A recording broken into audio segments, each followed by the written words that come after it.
کہ ایک بادشاہ جو ہے نا سفر پہ گزر رہا تھا، ایک جگہ باغ کے پاس سے اس کا گزر ہوا تو ادھر رک گیا، انار کا باغ تھا، تو باغ والے سے کہا کہ بھائی مجھے رس پلا دو، گرمی بہت ہے، پیاس بہت لگ رہی ہے۔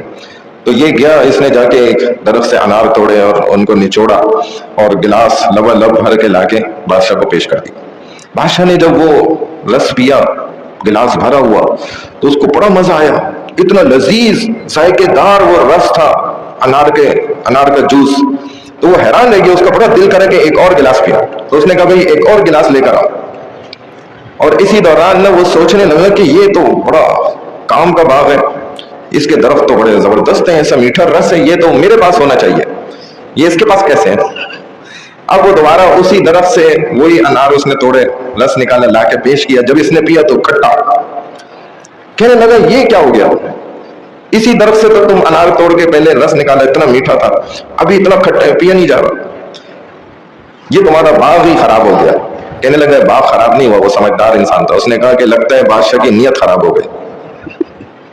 تو جب نیت خراب ہوگی، کام بڑے سے بڑے اور اچھے سے اچھے بھی ہو جائے نا، تو کوئی فائدہ نہیں۔